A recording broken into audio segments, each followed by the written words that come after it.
नमस्कार दोस्तों, मैं नागेश कुमार कौशिक, आपका KDH राजस्थान में स्वागत है।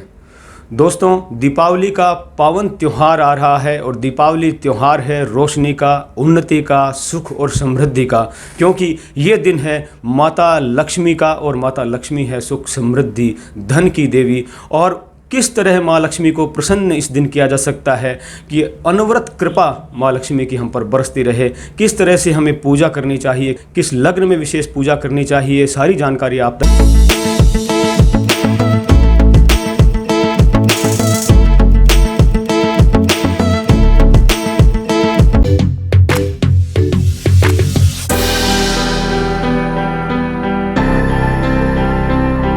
इस वक्त स्टूडियो में मेरे साथ मौजूद हैं पंडित वत्स श्रीराम जी शर्मा छापर वाले, जो कि प्रसिद्ध ज्योतिषाचार्य भी हैं। सारी जानकारी आप तक लेकर के आएंगे। बहुत बहुत स्वागत है श्रीराम जी। और बताएं किस तरह से माँ लक्ष्मी को प्रसन्न किया जाता है, क्योंकि शुरुआत हम इस विषय की करना चाहेंगे कि माँ लक्ष्मी के पूजन का इस दिन क्या महत्व है। नमस्तेस्तु महामाये श्रीपीठे सुरपूजिते शंख चक्र गदा हस्ते महालक्ष्मी नमोस्तुते। आदिशक्ति महालक्ष्मी का जो त्यौहार हमारे सामने आ रहा है, दीपावली, महालक्ष्मी पूजन, ये दोनों अलग अलग बात है, दीपावली और महालक्ष्मी पूजन। दीपावली दीपमाली का विशेष पर्व है, जो भगवान राम घर आए थे और अयोध्या में जब वो आए थे तो अयोध्या वासियों ने दीप प्रज्वलित करके खुशियाँ मनाई थी, इसलिए दीपावली। परंतु ये जो पर्व है वो आदिकाल से चला हुआ आ रहा है। इस पर्व में विशेष बात क्या है कि भाई जैसे हम लोगों ने बचपन में सुना है कि भाई राम जी घर आए, घर घर दीप जलाए थी, दीपावली ऐसा होता है, पर ऐसा नहीं है, क्योंकि राम जी तो इत्तेफाक था कि वो उस दिन आए थे। पर वास्तव में बात यह है कि लक्ष्मी जी का जन्म उत्सव है और लक्ष्मी जी का पाणिग्रहण संस्कार, मतलब जिनको विवाह कहते हैं अपन, है ना। तो ये पर्व का दिन की विशेष महत्व है, आदिकाल का पर्व है। इसके लिए एक श्लोक होता है, जैसे समुद्रा मथ ना जाता जगनांधकारिका हरिप्रिया च मांगल्यम ताम श्रीम दधातु मैं। देवता और दानवों का संवाद हुआ कि भाई हम समुद्र मंथन करेंगे तो उसमें से 14 रत्नों में लक्ष्मी जी भी पैदा हुई, धनवंतरी भी पैदा हुए, यम भी पैदा हुए, शंख भी पैदा हुई, विष भी पैदा हुआ, शराब भी पैदा हुई।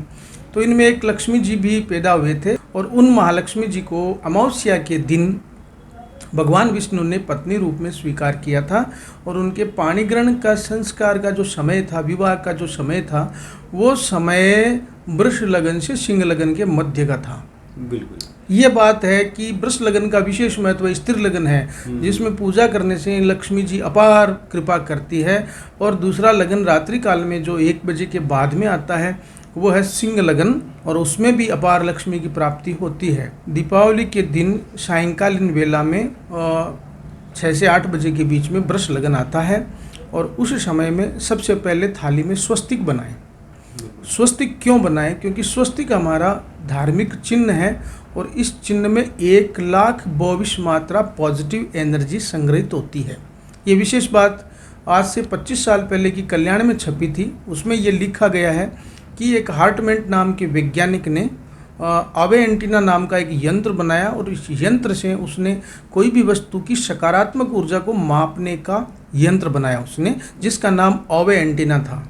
तो उन्होंने 200 चीज़ों पे एक्सपेरिमेंट किया कि भाई किस में सबसे ज़्यादा पॉजिटिव एनर्जी पाई जाती है। तो सालग्राम जी में 70,000 और स्वस्तिक में 1,00,000 पाई गई। बाकी चीज़ों में 200, 500, 1000, 10,000, 16,000, 17,000, 20,000, पर सबसे ज़्यादा पॉजिटिव एनर्जी यदि कहीं पाई गई तो वो स्वस्तिक में पाई गई। स्वस्तिक में प्लस होता है, बीच में माइनस होता ही नहीं है। बिल्कुल, ये हमने विस्तार से इस दिन के महत्व को आपके द्वारा समझा कि इस दिन महालक्ष्मी की पूजन का विशेष महत्व क्या है और इस दिन का क्या महत्व है और इस दिन किस लग्न का महत्व है। तो ये 2022 का जो साल है, इसमें थोड़ा सा बताएंगे किस तरह से जो लग्न आ रहा है वो किस किस समय पे आ रहा है, कौन सा लग्न आ रहा है, जिन लग्नों की आप चर्चा कर रहे हैं, जिनमें विशेष पूजा का महत्व माना गया है। जी, 24/10/2022 इस बार महालक्ष्मी पूजन का समय जो है उसमें जैसे अब दिन के चौगड़ी हैं, उनमें आपातकाल में किसी को पूजा करनी है तो कर सकते हैं, पर यदि विशेष पूजा जिसको करनी है वो गोधूली प्रदोष वेला में ये पूजा करते हैं। ठीक है। और वृषभ लगन का जो समय है वो शाम को 7:14 से 9:11 तक स्टैंडर्ड रेलवे समय से है। ठीक है। तो उस समय में महालक्ष्मी जी के पाणिग्रहण संस्कार के विवाह की शुरुआत हुई थी, तो उस समय लक्ष्मी काफ़ी प्रसन्न होते हैं, और उस समय में यदि आप पूजा करते हो तो निश्चित रूप से आपको साल भर जो है महालक्ष्मी जी अच्छा वरदान देती है, और भौतिक सुखों की भी प्राप्ति होती है, ज्ञान वैराग्य की भी प्राप्ति होती है। इस समय में क्या करना चाहिए? वृष लगन से सिंह लगन के मध्य में यदि कोई व्यक्ति पूजा कर लेता है तो पूजा करने के पश्चात क्या करना चाहिए? उसके बाद में कनकधारा स्तोत्र का पाठ कर सकते हैं, इसमें श्री सूक्त का पाठ कर सकते हैं आप, और इसमें जो है वो कनकधारा स्तोत्र के अलावा महालक्ष्मी जी का जप कर सकते हैं। सबसे छोटा जप होता है श्रृंग, श्रृंग शब्द का जप का भी आप जो है माला लेकर के और इसका जप कर सकते हैं। इसमें सर्वश्रेष्ठ माला होती है कमल गट्टे की माला, इस माला से भी आप जप कर सकते हो। फिर रात्रि सिंह लगन का जो समय है वो सिंह लगन रात्रि 1:42 से और रात्रि 3:57 तक रहेगा। इस समय आपकी तारीख रात को 12 बजे बाद में परिवर्तित हो जाती है, तो तारीख आपकी 24 के बाद में 25 आ जाएगी, परंतु दिन का मान जो होता है वो 24 घंटे पूर्ण होता है, इसलिए दिन पूरा माना जाता है। इसमें तारीख का कोई विशेष विवाद की बात नहीं है। और उस समय तक सिंह लगन तक वो जप करते रहे। और जो लोग सिंह लगन में पूजा करना चाहते हैं वो रात्रि 1:42 से पूजा प्रारंभ करके और अपनी जो पूजा है वो 3:57 तक करें। इस बार 2022 की जो दीपावली है उस दिन दूसरे दिन ग्रहण पड़ रहा है, जो सूर्य ग्रहण है, और ग्रहण का सूतक सुबह 4:30 बजे लग जाएगा। इस हिसाब से इस दिन जो विसर्जन करना है अन्य देवी देवताओं का, जैसे क्या होता है गणेश जी लक्ष्मी जी का तो विसर्जन होता नहीं है, बिना लक्ष्मी विनायको, तो अन्य देव देवताओं का जो विसर्जन मंत्र है वो उसी समय पढ़ लेवे, क्योंकि फिर एक दिन बीच में ग्रहण रहेगा। क्योंकि हर बार तो क्या दूसरे दिन ही अन्नकूट का प्रसाद होता है, इस बार अगले दिन अन्नकूट का प्रसाद होगा जो 26 तारीख को होगा, 25 को ग्रहण है। तो इसलिए आपको चाहिए कि आप सिंह लगन की पूजा करने के बाद में विसर्जन के मंत्र 4:30 बजे से पहले पहले पढ़ लेवे, जिससे आपको बढ़िया मुहूर्त में आपका विसर्जन भी हो जाएगा और महालक्ष्मी की कृपा दृष्टि भी आपके ऊपर रहेगी। बिल्कुल। पूजा का समय हमने जाना और उसकी विधि को भी हमने थोड़ा समझने की कोशिश किया। हर व्यक्ति चाहता है कि माँ लक्ष्मी की कृपा उस पर बरसे और माँ लक्ष्मी की कृपा से उसकी दरिद्रता, उसकी सभी दुख दूर हों, लेकिन किस तरह से व्यक्ति ध्यान रख सकता है अपने जीवन में या इस पूजा काल में कि जैसे कोई गृहस्थी है या कारोबारी है, नौकरी पेशा है, सबके अपने अपने अलग अलग तरीके होते हैं काम धंधे के, किस तरह से व्यक्ति ध्यान रख सकता है, किस तरह से माँ लक्ष्मी की कृपा को ज़्यादा से ज़्यादा प्राप्त कर सकता है? देखिए, इसमें सबसे बड़ी बात है कि ये आदि शक्ति की जो पूजा अर्चना करते हैं वो सात्विक भाव से होनी चाहिए। और दूसरा, उस दिन ये संकल्प लेना है कि भाई मुझे लक्ष्मी प्राप्त करनी है, उसके लिए मैं अपने जो मन से मेहनत करूंगा उससे मुझे लक्ष्मी प्राप्त होगी। वृष लगन और सिंह लगन मैंने बताया। इसमें जो पूजा करने बैठते हैं सबसे पहले स्वस्तिक बना करके थाली में रोली मोली चंदन और उसके अलावा जो षोडशोपचार पंचोपचार पूजा का जो सामग्री है वो सामने रख लेवे। उसमें पुष्प विशेषता होना चाहिए और लाल पुष्प होना चाहिए। और उसमें आपको जो है कुबेर स्थापन के लिए आपको चाहिए कि कमलगट्टा, मजीठ जिसको हम मरेठी बोलते हैं, लकड़ी आती है मरेठी की वो, और ये साप्ते धनिये जो आते हैं, आखा धनिया जिसको हम बोलते हैं। और उसके अलावा आपको चाहिए कि आप उसमें हल्दी की गांठ ये मिला करके गले में स्थापन किया जाता है कुबेर जी का।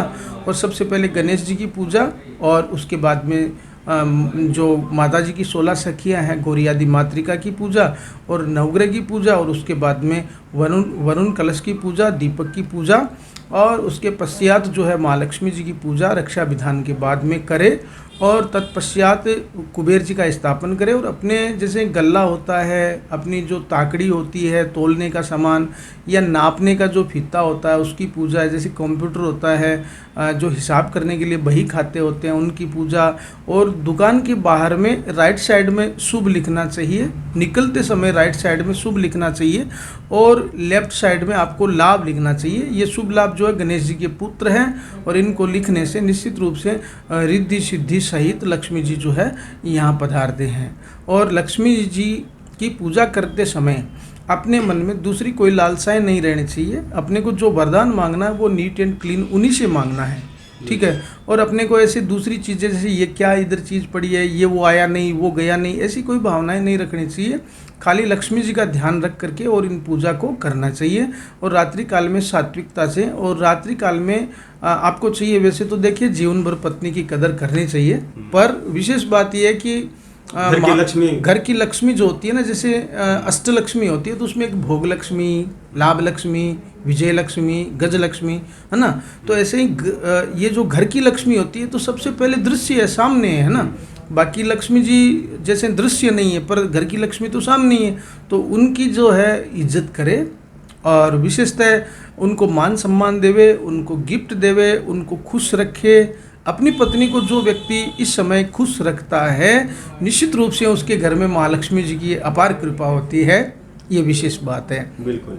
जय महालक्ष्मी। ये था हमारा विशेष कार्यक्रम, विशेष जानकारी दीपावली पूजन और माँ लक्ष्मी की विशेष कृपा प्राप्त करने के लिए, और हमारी यही कामना रहेगी कि माँ लक्ष्मी सभी पे बहुत सारी कृपा बरसाए और जीवन में सुख समृद्धि लाए। आप सभी का बहुत बहुत धन्यवाद।